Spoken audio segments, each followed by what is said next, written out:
Hello and welcome. We are on the roll, presented to you by Angle 3 Pictures. My name is Joey. Today with me, we are joined with Daryl. Jenny? Benjamin.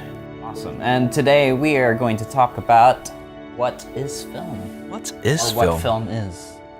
Yes. Okay, so you were saying before that buying the ticket and going into the cinema, it was very kind of primal in respect that you would actually go there and be kind of told a story, like as if it were like you're around the campfire, and that's how you see film. Is it's purely a story-driven. You're paying the ticket to buy the story. Yeah, basically. I don't know, like, because I have a very I'm very into watching the movie on the first week if I'm really into the movie or film, because I don't want it spoiled for me. You know, I've got like that. Honestly, I've got the really big pet peeve with kind of spoilery kind of thing.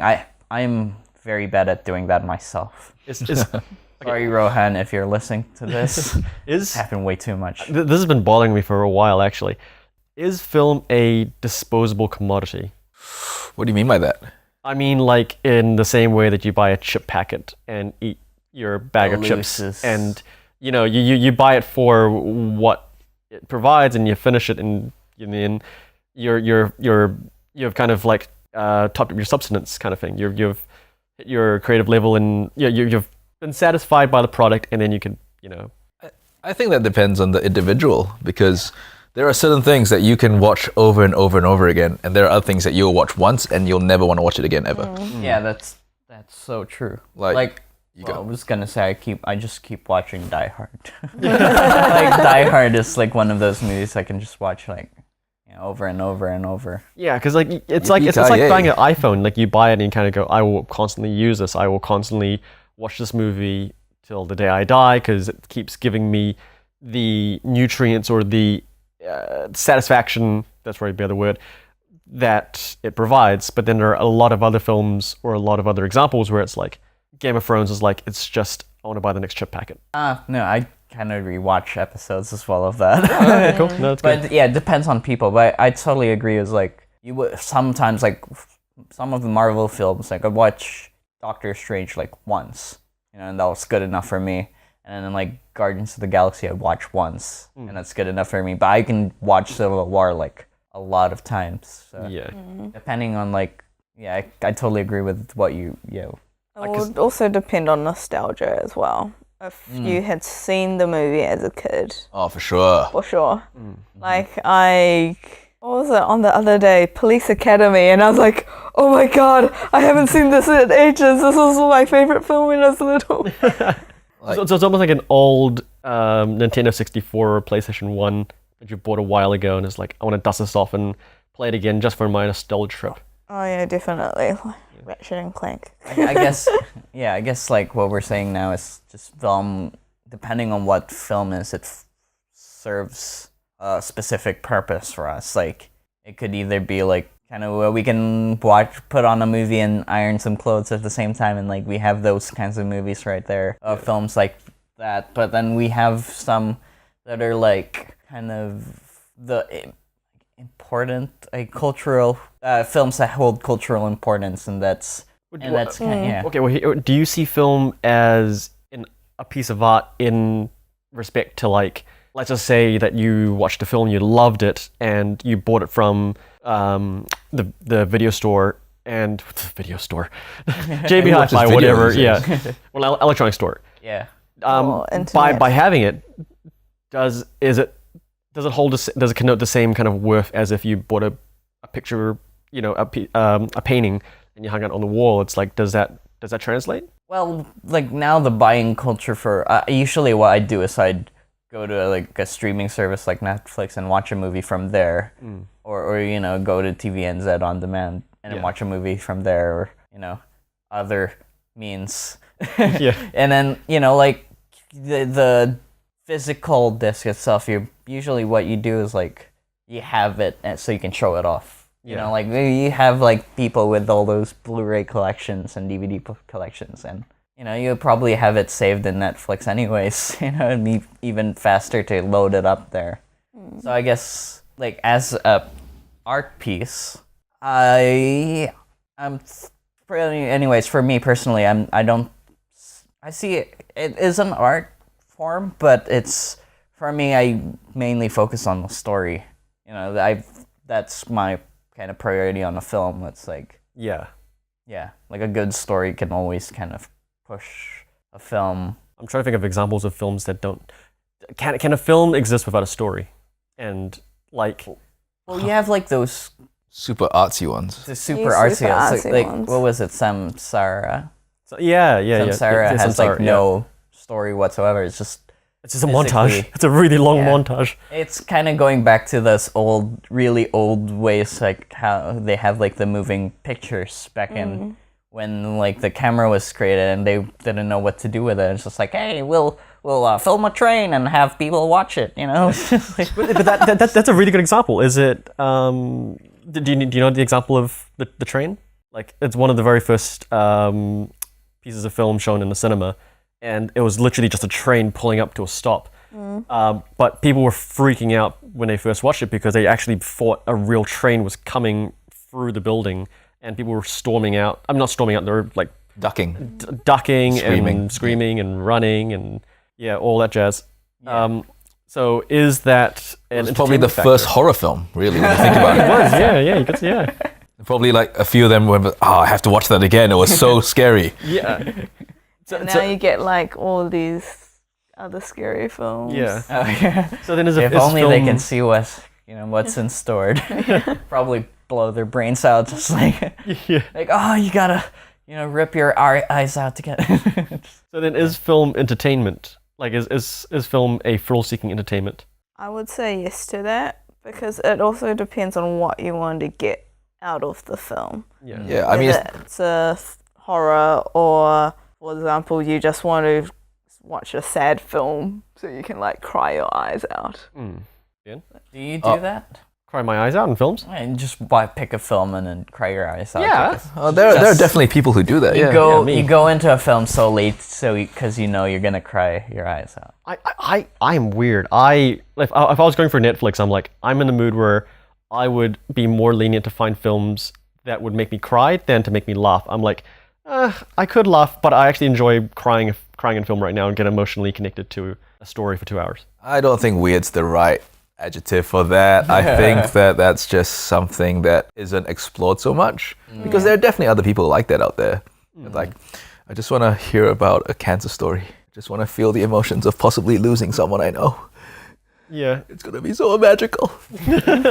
Hey, that gets all the Oscars. Like, just thinking about it, that's like one of those Oscar bait movies. Just like the tear fest kind of movies. It's like a cleansing feeling to cry in a Yes. film. So, Yes, yeah. it is. So cathartic. Yeah, it's cathartic. Yeah, that's right. Cathartic is a good word. Like, I remember as a kid, it also, going back to like why people watch things, I think it also depends what part of your life you're in. So when I was 12, 13, possibly younger than that, I watched Toy Story, I think almost every single night. And we got to the point Sorry, Ben's parents. where my sister and I could recite every single line of dialogue. It was amazing. And I remember my mom would always watch while he was sleeping, and sometimes Stepmom, and sometimes You've Got Mail. Yeah. And yeah, there's certain things which are just, art.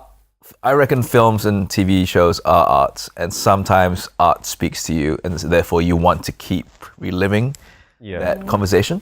Yeah. Which is why you have some people who like buy a piece of art and then they stare at it for hours. Yeah. Or they listen to a piece of music their entire lives. Because there's something about it that you find beautiful that other Like- people might not. So then going to a cinema is more like a teleportation device or transportation device in a way where you enter into a far off distant land or replaying an old memory. Is that more aligned to? I'm more curious because like how do you see the? Because I collect a crap load of cinema tickets. And I'm always like, I always view my cinema tickets as if it was a plane ticket. Like, Oh, really? I went That there. goes straight to the bin for me if I have to. Like, I'll keep it in my wallet for like a Story week, done. and then like Story consumed. I keep it in my like wallet for a week. 'Cause, like as of like last month, I've been watching like every week. I've been watching a movie. Oh, good. So, like, yeah, I've just been new movies coming out that I've just been wanting to watch. Yeah. Missed out on 2 this weekend because I've been wanting to watch. This might date this podcast, but I've watched Beauty and the Beast. I want to watch Beauty and the Beast and Ghost in the Shell as well. So I'm like picking either one. Which one should I watch first, or which one am I gonna focus on my? If it was up to me to control that a viewing experience for you, I'd like set them up at exactly the same time, and then you have to watch both screens like almost overlapped or next to each other. My eyes would just rip apart. One will go this way on the right, and one will go on the Watson or left. Scarlett Johansson. I can't Like, pick. come back. No, yeah, that would ruin my life. I feel like it would make for some amazing dreams where you have Belle and the Beast is like a robotic version of himself. Dude, trying to find out who he is inside. Yeah, and then like That's a new movie on its own. No. So what you do is you have the same 2 films playing on the same screen, but you have one frame, and in the next frame is the other film, the next frame, so it just flashes. It's like, it's gonna be a long movie. I've tried that. I tried watching that on YouTube once, and my brain was splitting apart within the first 20 seconds. Are you? Is it your brain focusing on one movie, or your brain focusing on the other kind of? I can't explain it, but your brain literally feels like it's separating, and like the 2 lobes are just separating. Like I was saying, my eyesight's going 2 ways. Yeah. Okay, so going back on topic. sorry. from the brain explosion. What is film? Yeah, what is film? Yeah, like, so we were saying that it elicits like a certain response, and that's what it's like. Some people, that's the purpose of what they're going with, and like going back to the Tear Fest, you go to a movie like Good Will Hunting because you want to cry or laugh, or I get what do you watch Good Will Hunting for? Because For them apples. for them apples. apples. Yes. Yeah, because I'd watch it like maybe I've probably watched it like 5 times. I don't watch it a lot, but whenever I do, it's like that scene when blanking out on this. Robin Williams would go like, "It's not your fault, and it's not your fault," and I'd be bawling. And, Could we possibly put a disclaimer for people that have never watched Good Will Hunting? nah. Or is it just a spoiler-full type thing? Oh, Spoiler alert. Spoiler alert. Yeah. now we're completely okay. That's probably I've mentioned earlier. I've mentioned earlier I'm bad at spoilers. I just remember I watched Good Will Hunting like really late. Yeah, me too. No, me too. Yeah, me too. Yeah. So sometimes there are things that we might talk about, and then people are like, why did I listen to this podcast? Now I know everything. Yeah. I'm surprised I haven't spoiled any recent movies that I've watched yet. That would have been bad. Yes, watch out. Yeah, maybe call me out on that when that happens. So In a sense, do you guys watch movies for things that you wouldn't experience in your day-to-day life? Oh yeah, for sure. So escapism then. Yeah. Definitely Yeah. escapism. So because that's why I tend to like the psychological thrillers a bit. I'm getting worried. Well, I guess we could make something happen. Like in terms of like what goes in a Sorry, yep. Ben, you might have to readjust your microphone. I think it's brushing. Oh, sorry. in terms of what goes in a person's mind if they go mentally psychotic, Yeah. or in terms of what would lead a person to kill someone. Yeah, I'm That- getting that very bit- worried. That bit I find quite curious. And then obviously you've got fantasy element that you want to experience, magic, Yeah, I guess or your dragons or your griffins or phoenixes and Harry Potter. Well, the most celebrated film is it starts off with a long time ago in a galaxy far, far away. Yeah. It's just going like, And immediately, forget your menials, Yeah. you know? you in the cinema we're not here anymore. We're Yeah. somewhere else. I guess, like, now that you mention it, yeah, I guess escapism does come into play when you are watching a movie. I know, like for me, how I personally judge a really good film is when I no longer see the black borders in the cinema. I don't visualize the curtains. I don't feel like I'm in a room with You just engrossed. Yeah, it's into it. almost like a sensory deprivation chamber. You suddenly don't feel like you're there anymore. You don't feel the water. You just are gone. You feel like you're part of the film. You feel like you're part of the film. Yeah. I guess certain films do that to you as well. Like and then some films are just blatantly like, this is a film. You know, you have those as well. Well, going back to how film is art, and I think a lot of people experience art different ways. I think that a lot of art is just escapism, where people want to feel transported into a different life, a different time, or they want to feel like they are art.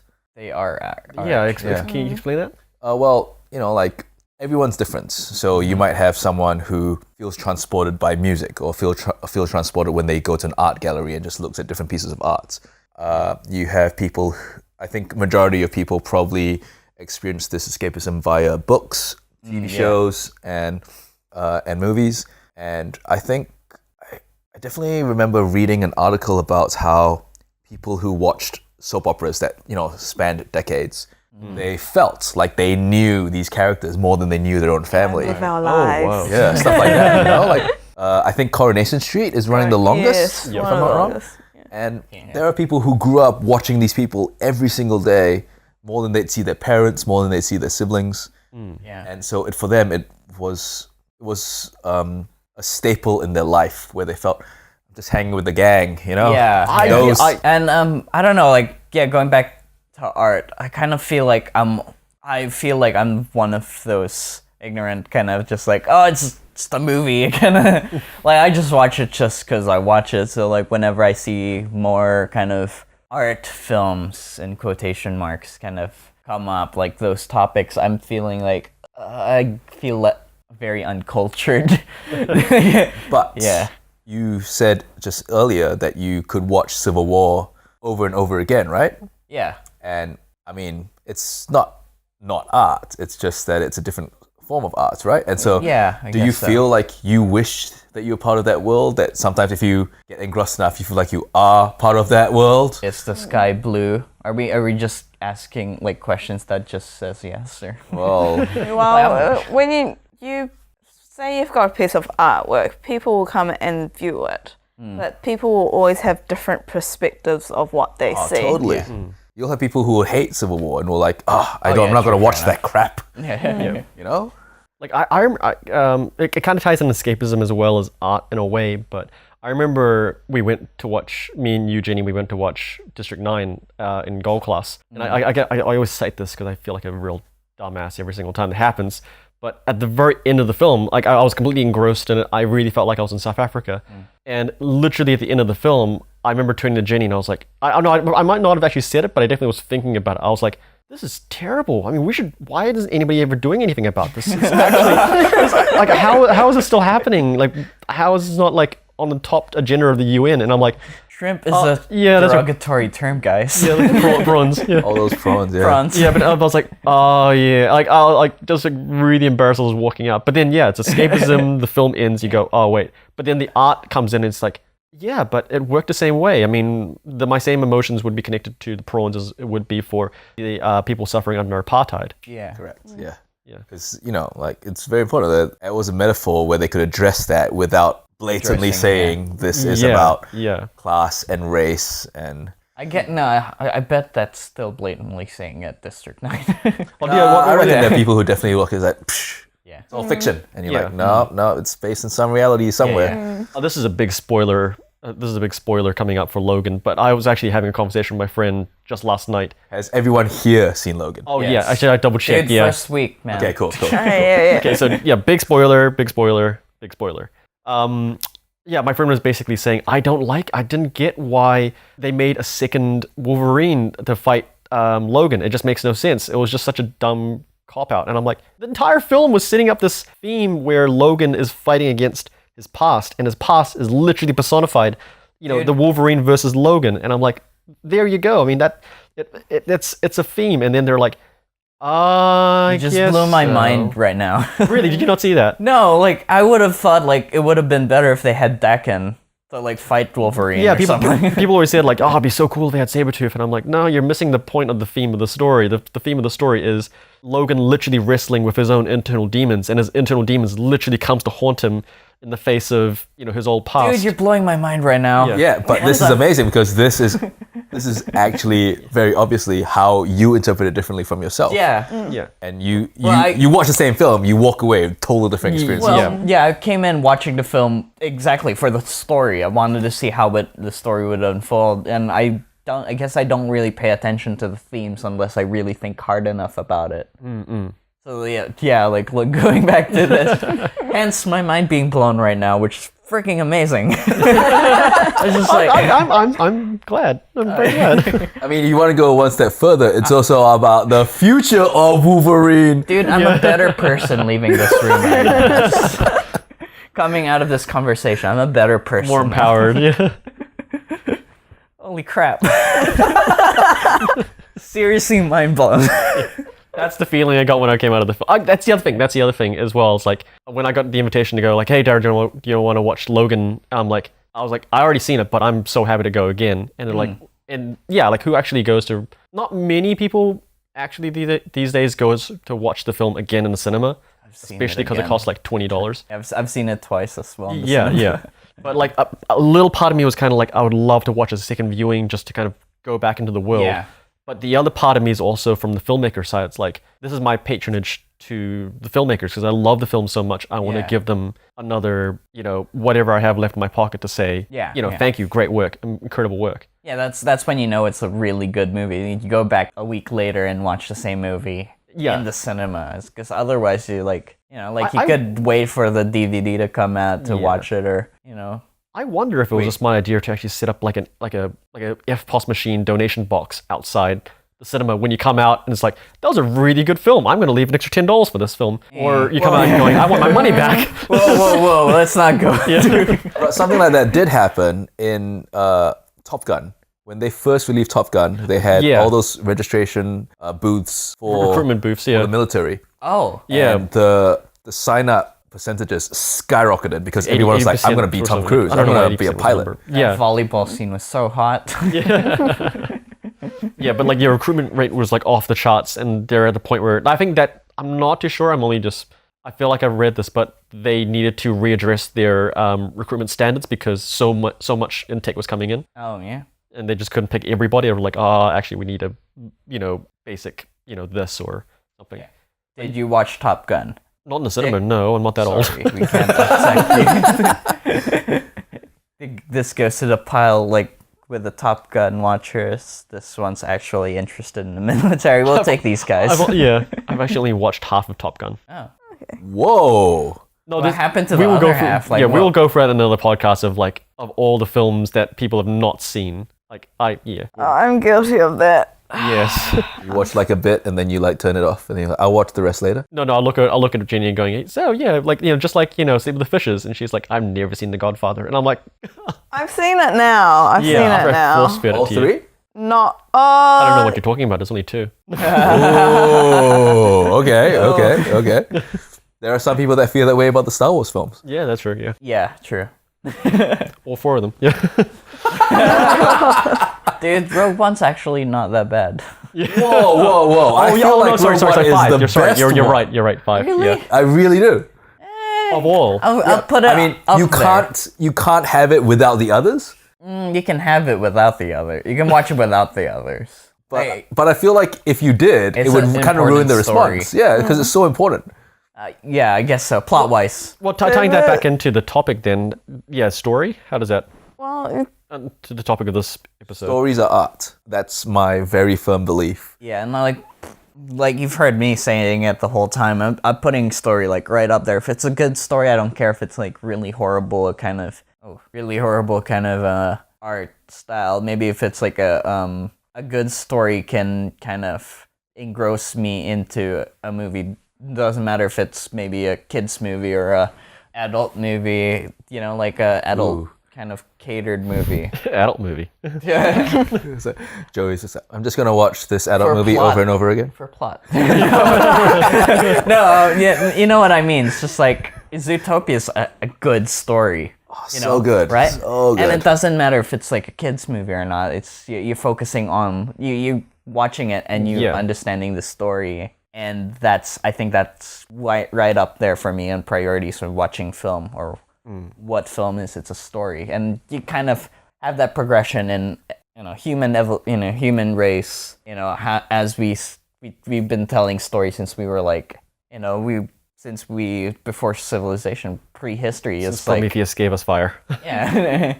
Yeah, like before written history, we've been telling stories, and stories have been like one of those kind of unrelenting force that's been through human history. Yeah. And this film is kind of just one of those stepping stones, like one of those next steps for us. Oh yeah, and then like when you think about it, how it's going to change in the future, where I think gaming is going to become Dude, I wish. No, I think it will be, because I feel like we're slowly already going through that with Facebook and social media, where you have interactive storytelling catered to the individual, and a lot of people experience games that way, right? Yeah. Where the way I play a game may be different from the way that you play a game, even if we play the exact same game and start at the same time and end the same time. That going back to a previous conversation we had before the podcast, so it was like the Breath of the Wild. Apparently, people have been saying, I haven't played it, so This could be a spoiler. Apparently, like people, like because it's an open world, people have been having different experiences and different different experiences and different with the same game. Like their playthrough is completely different because it's a non-linear kind of story. But that's so interesting if you actually go back to your original statement, which is if you were to buy a ticket to go watch a movie for someone to tell you the story, now you're buying the ticket or you're buying the product to basically go and tell your own story. Yeah, that's a cool way of thinking about it. And it goes back to like how people can experience stories, right? Like through books, choose your own adventure. Through games, choose your own adventure. Wouldn't that be music? Great if play it there was backwards. Choose your own adventures movie, right? I think that's already starting slowly. Oh man. Okay, so for the last minute, we'll go around the table and everybody explain when they buy their ticket and they go and they walk into the theater. What's the top priority? I mean, Joe, you already said story, but yeah, what is your priority? What are you getting at? I say, what are you getting from the film? Essentially, at the end. Jay? I would say basically taken for a good emotional ride. That's a good one. Okay. For me, it's escapism. I feel like I discovered maybe as a teenager that I always wanted to kind of feel teleported, feel like I'm part of a different world. I think that runs through a lot of people's minds, whether they're conscious about it or not, where they just want to feel like their life is different from how it is, which is why they go out and experience art and story. Okay, yeah. Well, mine is story, like basically. Yeah, the caveman around the fire. If I haven't bashed your brains out with it already, it's my priority is story for a film. Yeah, and mine would be amalgamation of you and Ben and Jenny. It's an escapism as well as much as it's a roller coaster. It's a teleportation device where I'm no longer sitting in this cinema in this black room with potentially 100 other people. I'm now in this whole other environment, and I'm on this ride, which I know will only last me 2.5 hours, but I'm going to ride it and enjoy it till the very end. So I guess this has been Angle 3 Pictures, and this is what film is for us. Yeah. Yeah, if you'd like to be a part of this conversation, feel free to talk about it in the comments page on our Facebook. That's Angle 3 Pictures, and if you'd like to know more about us, look us up in angle3.com. Yep. Cool. That's all. Stay tuned for the next episode. Ciao, ciao. That's a wrap.